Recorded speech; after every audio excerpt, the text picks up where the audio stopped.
அரசு நிர்ணயம் செய்யும் தொகையை விட கூடுதல் வசூல் வேட்டில் ஈடுபடும் இ-சேவை உரிமையாளர் மீது தகுந்த நடவடிக்கை எடுக்க வேண்டும் என பொதுமக்கள் சார்பாக தனிநபர் தமிழக அரசுக்கு வேண்டுகோள் விடுத்து கண்ணீர் மல்க பேட்டி.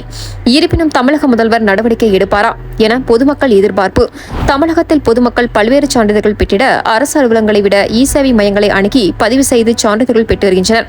இதில் பிறப்பு, இறப்பு, வருமானம், இருப்பிடம், விதவை, முதியோர் உதவித்தொகை, பட்டா மாற்றம், பெயர் மாற்றம், பெயர் சேர்த்தல், நீக்கல் உள்ளிட்டவைகளை பெற்றிட பல முறை VAO அலுவலகம், RA அலுவலகம், தாலுகா அலுவலகம் என ஆலய தேவை இல்லாத நிலை உருவானது. மகிழ்ச்சியாக இருப்பது போன்று மக்கள் கருதுகிறார்கள். இதுபோன்ற இ-சேவை மையங்கள் தமிழகத்தில் சுமார் 10,000க்கும் மேற்பட்டவைகள். இதில் மாநகராட்சி, பேரூராட்சி, கிராம ஊராட்சி என கிராம பகுதிகளில் இயங்கி வருகின்றது. இதுபோன்று திண்டுக்கல் கிழக்கு வட்டம் தாலுகாவிற்கு உட்பட விஜய தியேட்டருக்கு சொந்தமான அலுவலகத்தில் கிங்ஸ் டிஜிட்டல் இ-சேவை மையங்களில் ஒவ்வொரு சான்றிதழ் பதிவு செய்ய அரசு குறிப்பிட்ட தொகையை நிர்ணயம் செய்துள்ள நிலையில் அதை பொதுமக்களிடமிருந்து பெறாமல் 3-4 மடங்கு அதிக தொகையை வசூல் செய்வதாகவும் கூறப்படுகிறது. இந்நிலையில் விவரம் அறியாத பாமர மக்களிடம் அறியாமையை பயன்படுத்தி சரியாக பதிவு செய்த சான்றிதழை இன்னும் சரியாக பதிவு செய்யவில்லை என நீங்கள் கூறிய உரிய ஆவணங்களை கொண்டு பதிவிடவில்லை எனவும் இ-சேவை அவர்களிடம் மீண்டும் மீண்டும் பணம் பெற்று வசூல் வேட்டையை நடத்தி வருவதாக கூறப்படுகிறது. இதில் குறிப்பாக திண்டுக்கல் மாவட்டம் மேட்டுப்பட்டி சேர்ந்த ஜோசியர் இருதயம் என்பவரின் மகன் தனராஜ் என்பவர் திண்டுக்கல் கிழக்கு தாலுகா விஜய் தியேட்டர் சொந்தமான வளாகத்தில் கிங்ஸ் டிஜிட்டல் இ-சேவை மையம் நடத்தி வந்துள்ளார். சம்பவத்தன்று திண்டுக்கல் மாவட்டம் கிழக்கு வட்டம் பாலகிருஷ்ணாபுத்தூர் மேற்கு மரியநாதபுரத்தைச் சேர்ந்த மரியரத்தினம் அவர்களின் மகன் Stephen Irudhayaraj Kings digital service DNEFADGLO 2201 அரசு அங்கீகாரம் பெற்ற இ-சேவை மையத்தில் தன்னுடைய மொபைல் எண்ணை ஆதார் எண்ணுடன் அப்டேட் செய்யவும் அவருடைய தந்தை வாரிசு சான்றிதழ் விண்ணப்பிக்க வேண்டும் எனவும் கேட்டுள்ளார்.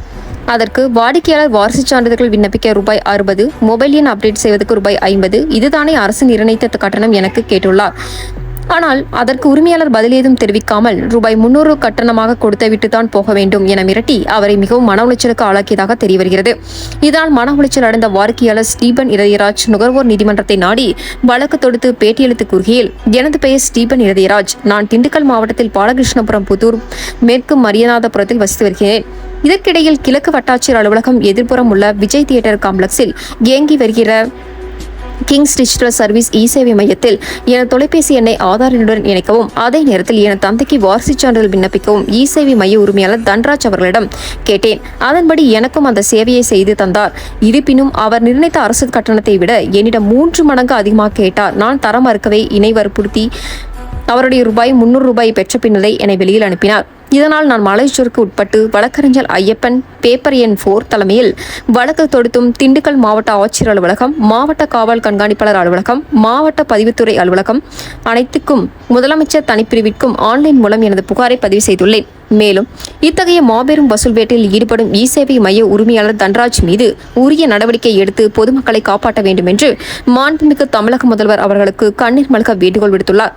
எனினும் தமிழக முதல்வர் திண்டுக்கல் மாவட்டத்தில் இயங்கும் இ-சேவை மைய உரிமையாளர் தன்ராஜ் மீது நடவடிக்கை எடுப்பார்களா இல்லையா என ஆவலோடு எதிர்பார்க்கும் பொதுமக்கள். நான் இருக்கிற இடம் வந்து பார்த்தீங்கன்னா திண்டுக்கல்ல மேற்கு மரியாதையில் இருக்கிறேன். விஜய் தியேட்டர்களில் அந்த காம்ப்ளெக்ஸில் இருக்கிற அந்த கிங்ஸ் டிஜிட்டல் சர்வீஸ் மையத்தில் வந்து நான் என்ன பண்ணேன், போய் அப்ளை பண்ணுறதுக்காக போனேன். வாரிசு சர்டிஃபிகேட் போனப்போ அவங்க அங்கே எழுதி போட்டிருந்தாங்க எதுக்கு எந்த இதுக்கு எவ்வளோ அப்படின்றது. அப்போ என்னோட அதுக்கு பார்த்தீங்கன்னா வாரிசு சர்டிஃபிகேட் கேட்குறதுக்காக போனப்போ அங்கே 60 ரூபான்னு எழுதிக்காங்க. அதுக்கும் அதே மாதிரி அந்த ஆதார் கார்டு சேர்க்குறதுக்கு 50 ரூபா போட்டிருந்தாங்க.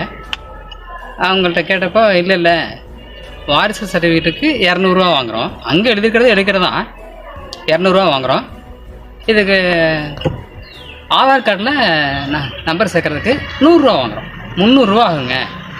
ஏங்க அங்கே 60 ரூபா நாங்கள் போட்டிருக்கு. இல்லை நீங்கள் 300 ரூபா கொடுத்தா நாங்கள் செஞ்சு தர்றோம், இல்லாட்டினா செய்ய முடியாது, செய்யலாமா அப்படின்னாங்க. ஏங்க மறுபடியும் நான் கேட்குறேன், இந்த என் ஃப்ரெண்டு கூட கேட்குறேன் அப்படின்ட்டு அவர்கிட்ட கேட்டப்போ சரி கொடுங்க பார்த்துக்கலாம் அப்படின்ட்டு அவரும் சொன்னார். நானும் கொடுத்துட்டு வந்தேன். ஆனால் அவங்க வந்து என்னை சம்மதிக்க வச்சு தான் வந்து என்ன பண்ணாங்க, கட்டாயப்பட்டு தான் என்கிட்ட வாங்கினாங்க. எனக்கு கொடுக்குறதுக்குலாம் விருப்பம் கிடையாது. விருப்பம் இல்லாத தான் அந்த பணத்தை நான் கொடுத்தேன்.